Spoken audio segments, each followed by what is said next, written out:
Reda Bellage, les conditions légales d'usage de l'arme n'étaient pas réunies. C'est donc ce qu'a dit le procureur de la République ce matin.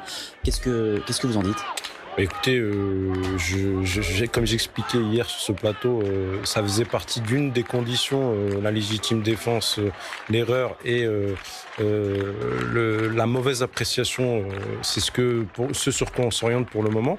Maintenant, vous avez l'action publique avec certaines demandes et après vous avez une justice qui est indépendante avec des juges qui vont décider du devenir du collègue. Vous ne pensez pas, vous ne pouvez pas commenter une décision de justice, mais que voilà, c'est un peu un bouc émissaire, que les réquisitions sont très sévères. C'est très, comme je l'ai expliqué hier sur ce plateau, c'est très compliqué parce que quand vous êtes flic de terrain, vous vous retrouvez seul. Et là aujourd'hui, le collègue, il se retrouve seul. Il laisse derrière lui sa femme, au-delà du drame, hein, bien sûr. Hein. Il laisse sa femme avec son enfant seul. Mais là, il va peut-être aller en prison. Oui, voilà, c'est ça. Et symboliquement, c'est très symboliquement, fort, mais... même pour nous policiers, c'est difficile à concevoir. Pourquoi ? Parce qu'en fait, il a un passif qui est excellent. Il a aucune sanction. Il a même plusieurs médailles d'acte courage et dévouement. Et il a 10 ans. Il est brigadier, donc il est expérimenté. Il est motard. La spécialité de motard, elle est très difficile. Intercepter un véhicule quand vous êtes motard, c'est très compliqué. Et du coup, nous, on se pose la question. On se dit voilà, le collègue, il s'est retrouvé. Il a une carrière parfaite jusqu'ici. Et là, tout a basculé. Tout a basculé. On comprendra au fur et à mesure du temps. Mais pour nous, c'est un moment difficile aussi pour nous, policiers de terrain. Qu'est-ce que vous ressentez, Reda Bellage, quand vous voyez ces slogans très déjà, forts on peut constater contre la police ? Déjà, on peut constater que ces slogans, on a vu certains tags avec ce slogan-là. Ils sont sortis de la bouche de certains députés. Faut pas l'oublier. Donc là, ça nous renvoie un peu. Certains députés dites LFI, pardon, excusez-moi, LFI. Voilà. Et du coup, vous voyez ce qu'on dénonce, nous, unité SGP, je l'ai fait quand j'étais départemental du Val-de-Marne, puisque j'avais 2 députés de la LFI. C'est des propos qui font très mal à la police parce que ça attise la haine contre la police. Et vous voyez déjà sur une marche blanche.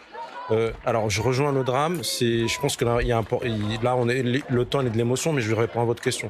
Là, vous voyez, on utilise un slogan utilisé par des députés de la LFI. Pour vous, c'est pas une marche blanche, c'est une manifestation politique. Pour moi, c'est une marche blanche. Mais vous avez toujours des mots qui...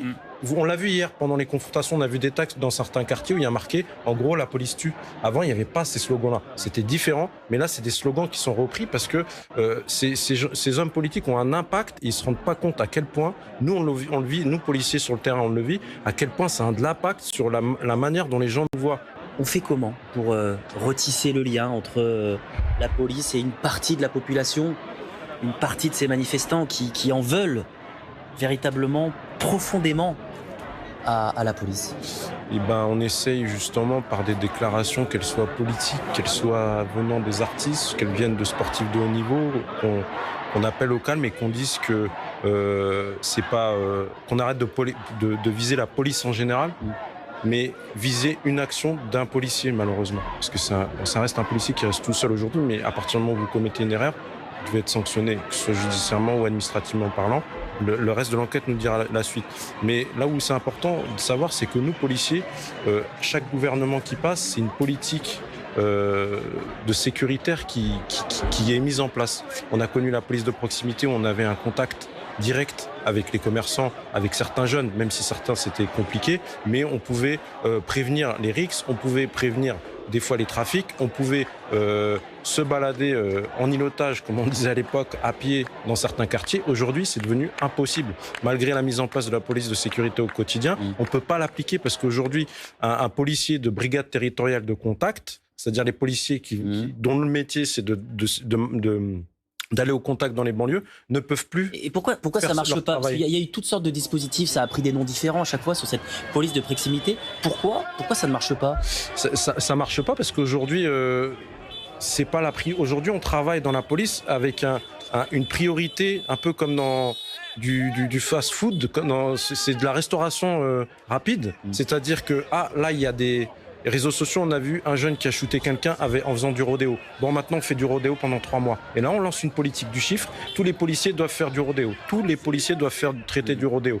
L'amende forfaitaire stup. On l'a vu encore la semaine dernière. On nous demande carrément de faire le boulot du fisc. C'est-à-dire qu'il faut encaisser en espèces, en carte bleue, je ne sais pas comment. Le président l'a dit il y a quelques jours. Voilà, on nous demande à chaque fois des missions. Le Covid, on a été exposé. On nous demandait de contrôler et de vérifier que les gens restaient bien clos et qu'ils ne pouvaient pas sortir. On était obligé de pointer tout le monde plusieurs fois par jour. C'est-à-dire qu'on donne de plus en plus de missions aux policiers, mais en attendant, on n'a pas une ligne de conduite politique fixe avec des moyens fixes qui nous permettent de mettre en place cela. Et aujourd'hui, c'était pas une priorité. Et aujourd'hui, on est en train tout simplement de le payer. Son placement en détention provisoire a été requis pour, nous dit-on, éviter un trouble à l'ordre public.